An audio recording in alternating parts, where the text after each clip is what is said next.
Hi guys, today I'm just doing a short video just to show you my water tank setup.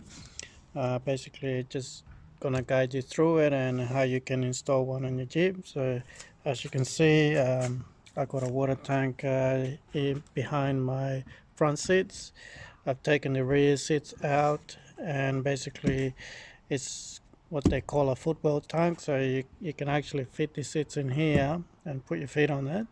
But I've actually created a platform that goes on top of it, so I can have some storage room, and I'm just gonna guide you through and show you how to do it. Okay, so the idea is you want to have I've installed a tap here, so you can see there's a hose connector there.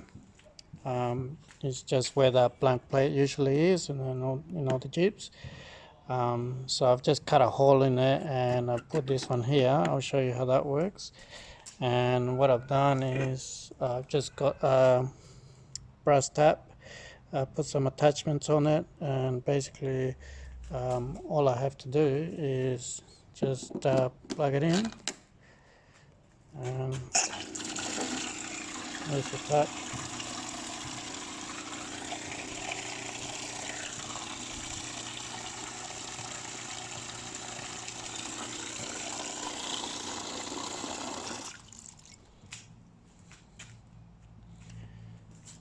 And then just unplug it.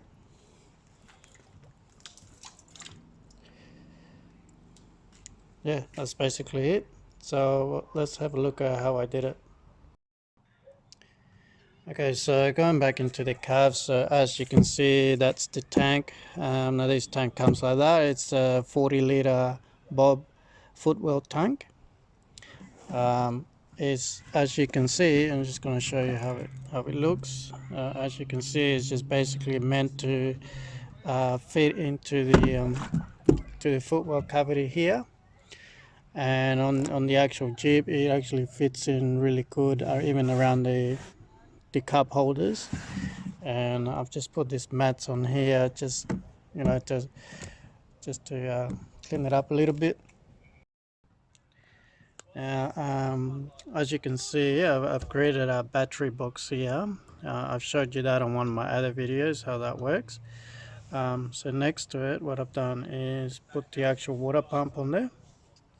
So this is what actually sucks the water out of the tank and then pushes it out to the tap. Okay, so I'll just show you how the attachments actually work. So if you look at the tank, it's actually made up of two compartments. On each end, you got actual half-inch PSP fittings, which is very common fittings that they use for plumbing, irrigation. So what I did is I just went to my local plumbing store or irrigation store. In Australia, everyone knows it as Bunnings. And I've just picked out some fittings that I've used. So as you can see here, I got some leftover fittings that I didn't use. So basically, you got adapters like this. You can screw this one onto it like that. You got the L fitting here, which is this one. You screw it at the end on here. Get the hose out there, and then you want to make another turn. You use the L fitting here, and you put another piece of hose. So basically, just guiding the hose through how you want to set it up. Okay, so basically what I did, so I put this fitting here, I screwed this one on, I put another fitting onto it here, and then I cut the first piece of hose. Now this is just a normal garden hose. You could basically use any type of hose for this. I just got the cheapest one I found, just a standard garden hose, and I cut it up. Okay, so basically, as you can see, I cut up the first bit here. There, I put a nail fitting there. So then, you can just have one hose running it. You don't have to cut it, but it's just gonna kink if you do that. So it's a lot better to do it this way, because that way you're not getting any kinks on the hose. So as you can see, run it through here, Now this one here is a T-piece that I used to get to the actual water pump. So on the other end of the tank, I've done the exact same thing. So because this is made up of two compartments, normally you can just attach a fitting on one end of the tank. But what happens is whatever end it's on, that's where it's going to take the water from. So once it's gone, once the water's gone down on one side, the other side is pretty much full, and you're going to have to basically do this or tip it over to get the water to the other side. So that's why it's a good thing that this tank has one fitting on each side, so you can actually bring it from one side here and from the other side over there. I put it onto a T-fitting, put another piece of hose here. Now this valve that you use here is actually, I can close it and close the actual water feed. So in case there's a problem or I want to just close the valve, I've got a valve here, I can just shut the water off. So that's optional, you don't have to do that, but I already had it and it's more like a safety feature if anything. So yeah, so then there's another fitting here which goes into your hose, another piece of hose here, and then another L fitting here so that it brings the hose up, and then you get to the water pump itself. So this is basically sucking the water up here into the water pump. Don't know if you can see it there, but on the other side there is another fitting like this on the other side, and that's where the water comes out. So I've run it from that side, and you can see this hose coming back down here. So what I did with that one is, so once you remove the seats, you can easily get to it, but if you just lift up all this carpet here, you actually got grommets on there, so you just remove the grommet and that gives you access to the outside. So basically I just run the hose down there, and then you basically get under the car and just guide the hose through the bottom of the car until you get to the other side. Okay, so basically once we've guided the hose all the way to there, so as you can see it comes on here, goes up there, if I can get the camera in there, goes up there all the way to behind this panel. Now to get behind there, all you gotta do is take this light off. Once you take that light off, you got plenty of access to get behind here. And what I did for that is I got another one here. It's basically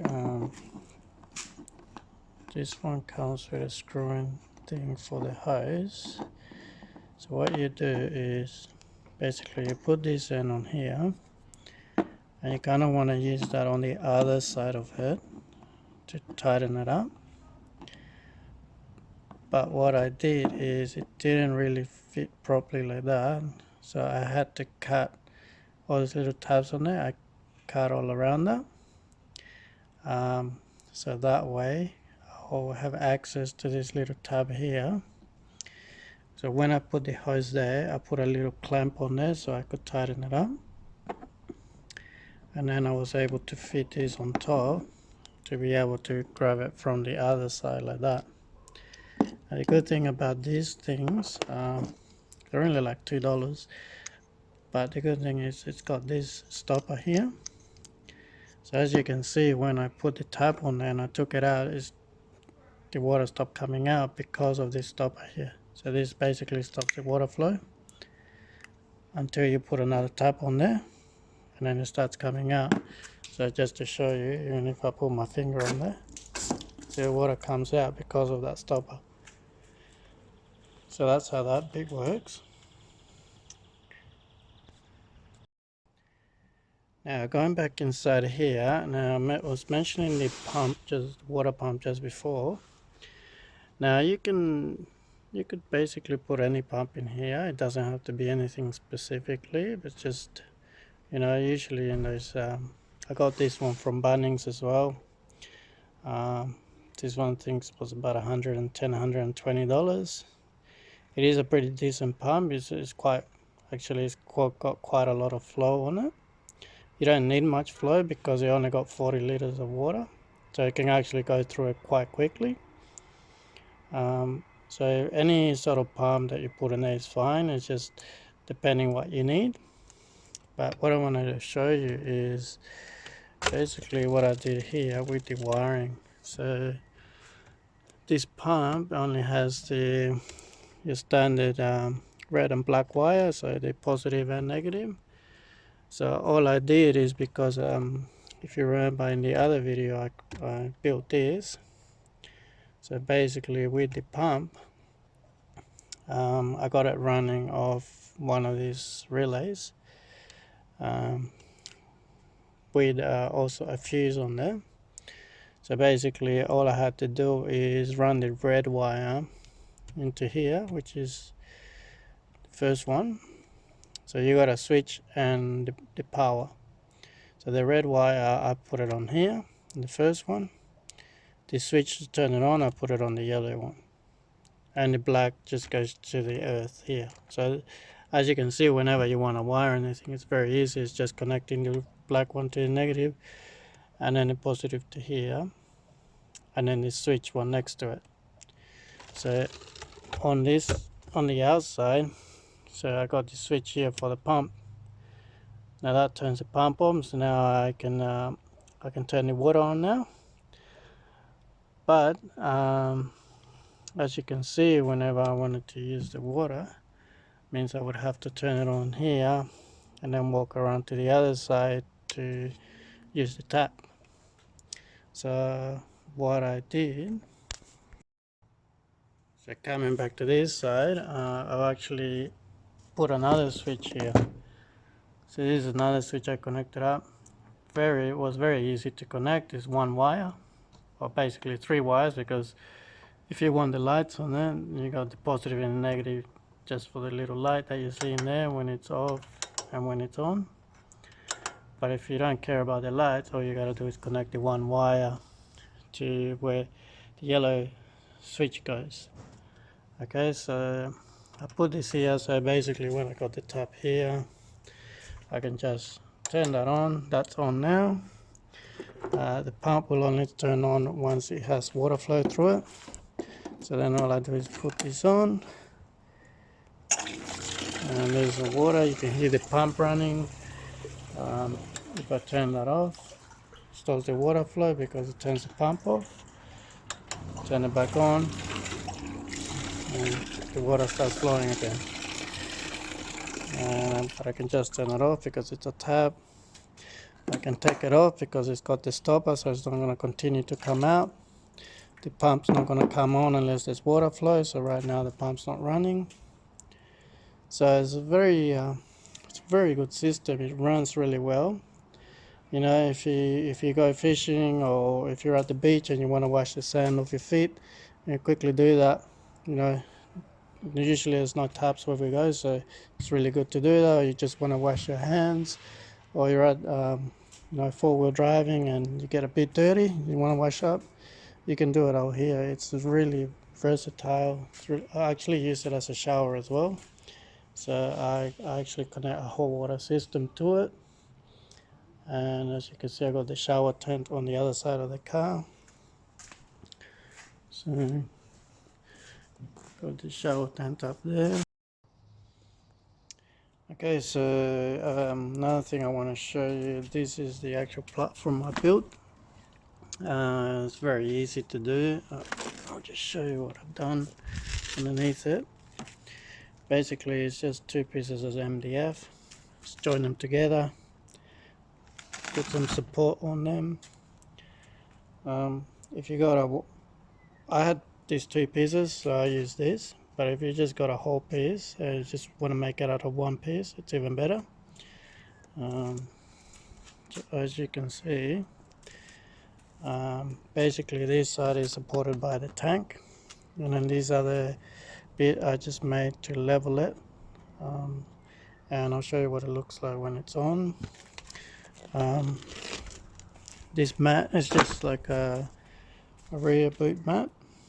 I just bought it and I screwed it down to the board, so it doesn't it doesn't move or it doesn't fly off while you're driving. And I'll show you what it looks like inside. Okay, so yeah, this is the platform installed from the other side. It's a bit hard to see now, but yeah, you can sort of see it there. You can see all the space it gives us on the back. I also like to mention I got these little straps here so that I can actually stretch the door more, so you can put things in the back. So normally when you open the door, it only opens to about there. So it means getting thing, if you got something big that you want to put in there, it's very hard to do. But when you can open it all the way there, just basically gives you all that space to be able to put something in there. All right. So anyway, thanks for watching, guys. Hope you enjoyed that one. As you can see, it's really easy to make that. And yeah, hope you subscribe to my channel and hit the thumbs up button. Let's keep watching the videos. Thank you.